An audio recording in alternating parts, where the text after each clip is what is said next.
বিশ্ব শৰ্মা জিন্দাবাদ জিন্দাবাদ জিন্দাবাদ ৰক্ষা কৰিম জাতি মাতি ৰক্ষা কৰিম জাতি মাতি অসমীয়া নহয় দুৰ্বল জাতি বাক্সাৰ জালাহত বিজেপিৰ ধন্যবাদ জ্ঞাপন কাৰ্যসূচী ৰাজ্যৰ চৰকাৰী ভূমি সংৰক্ষিত বনাঞ্চল PGR VGR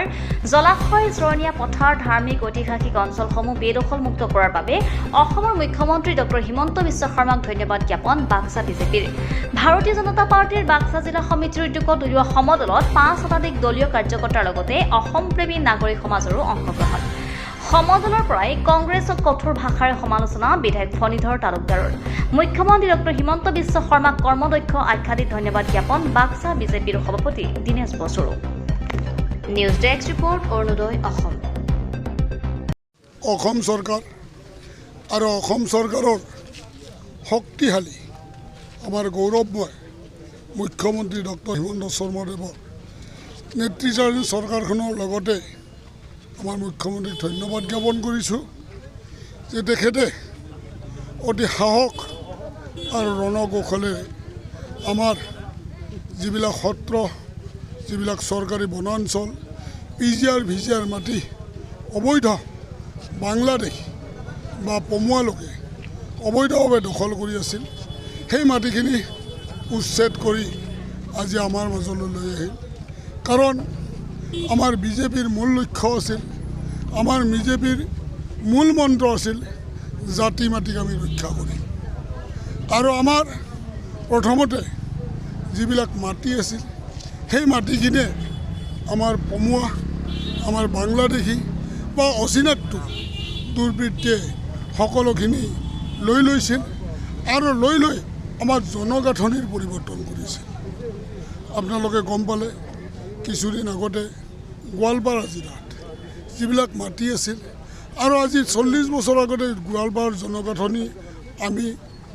এৰি আছিলোঁ বেছি আছিলোঁ আমি এতিয়া লাহে লাহে আমি মাইনৰিটিত পৰিণত হ'লোঁ কিয় হ'লোঁ যে গোৱালপাৰাত বেছিভাগ মানুহ প্ৰায় 2 লাখ মানুহ যায় গোৱালপাৰাত যায় 2-3 লাখ মানুহ বৰপেটা জিলাৰ পৰা যায় তেওঁলোকে তাতে জনগাঁথনিৰ পৰিৱৰ্তন কৰিছে ডেমক্ৰেচিৰ পৰিৱৰ্তন কৰিছে আৰু আমাৰ মুখ্যমন্ত্ৰীয়ে আমাৰ বিজেপি চৰকাৰে দিয়া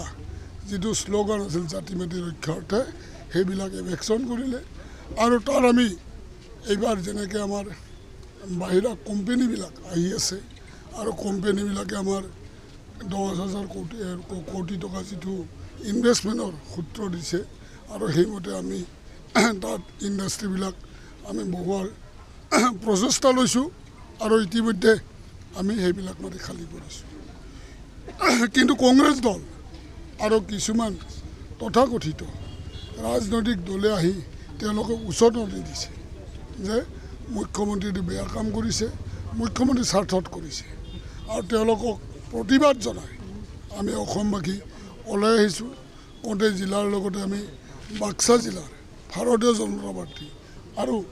পাব্লিকসকল ওলাই আহি আমি প্ৰতিবাদ কৰিছোঁ তেওঁলোকক আৰু মুখ্যমন্ত্ৰীক আমি ধন্যবাদ জ্ঞাপন কৰিছোঁ আমি ক'ব বিচাৰিছোঁ যে মুখ্যমন্ত্ৰীৰ শক্তি সাহস মনোবল আৰু বাঢ়ক আৰু সকলো ৰাইজ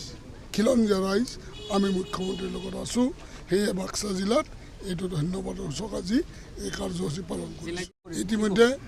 তেওঁলোকে ভোটাৰ তালিকাত নাম সোমাই লৈছে তেওঁলোকে NRCত নাম নহ'লেও তেওঁলোকে ভোটাৰ তালিকাত সোমাই লৈছে এতিয়া আমাৰ NRC পুনৰীক্ষণ হ'ব ভোটাৰ তালিকাৰ পৰা তেওঁলোকে নাম কাটা যাব আনকি তেওঁলোকক অসমৰ পৰা বাহিৰ কৰি দিয়া হ'ব অমানৱীয় মানৱীয় নাজানো এইফালে আমি উচ্ছেদ চলাইছোঁ আনফালে আমি বসুন্ধৰা 1, 2, 3 দি আমি লাখ লাখ মানুহক পট্টা দি আছোঁ অৰ্থাৎ কংগ্ৰেছক আজিও মই জনাম যে আপোনালোকে যি এই 1 লাখ মানুহক আমি উচ্ছেদ কৰিলোঁ এই মানুহখিনিক আপোনালোকে পট্টা দিলা হয় তেওঁলোকক যে ছেটেলমেণ্ট দিলা হয় আমি উচ্ছেদ কৰিব পাৰিলোঁ হয়নে তোমালোকে 60 বছৰ চৰকাৰ চলালা এই মানুহখিনিক তোমালোকক ভোট দিয়া মানুহখিনিক কিয় তোমালোকে পট্টা দিবলৈ সাহস নকৰিলা আৰু আমি 8 বছৰ চৰকাৰ চলালোঁ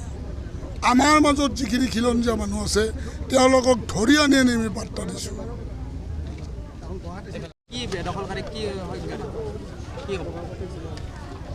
নাই ইতিমধ্যে আপোনালোকে গম পাইছে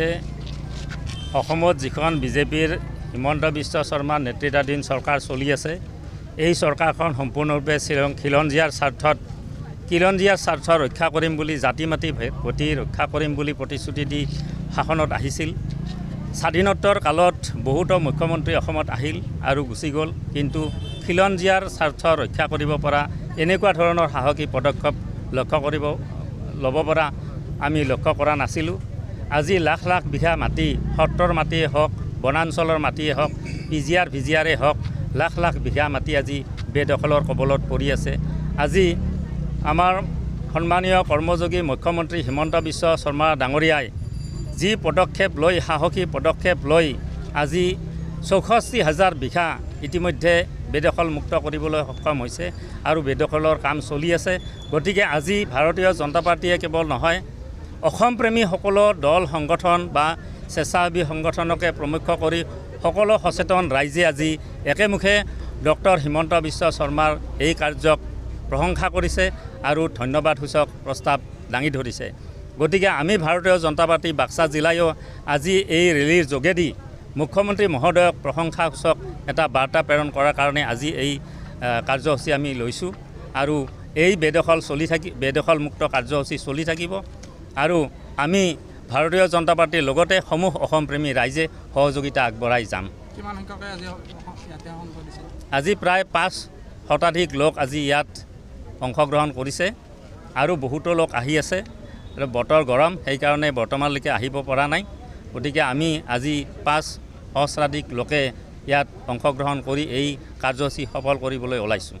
আপুনি স্বাস্থ্য সেৱাৰ সৈতে জড়িত হ'ব বিচাৰে নেকি? লেবৰেটৰী টেকনিচিয়ান বা অন্য পেৰামেডিকেল টেকনিচিয়ান হিচাপে সন্মানজনক বৃত্তিত নিয়োজিত হ'ব বিচাৰে নেকি? তেনেহ'লে আপুনি যোগাযোগ কৰিব পাৰে ইনষ্টিটিউট অফ এলাইড হেল্থ ছায়েন্সৰ সৈতে। ইনষ্টিটিউট অফ এলাইড হেল্থ ছায়েন্সত diploma in medical laboratory technology, bachelor in medical laboratory technology আদি কোৰ্চত এডমিশ্যনৰ সুবিধা লাভ কৰিব। ইনষ্টিটিউট অফ এলাইড হেল্থ ছায়েন্সত উপলব্ধ সকলোবিলাক কোৰ্ছে university recognise course. Institute of allied health ছায়েন্সত এডমিশ্যনৰ বাবে যোগাযোগৰ ঠিকনা তেতেলিয়া LP স্কুলৰ সমীপত, গুৱাহাটী। ফোন নম্বৰ 600006263881 বা 6001089572।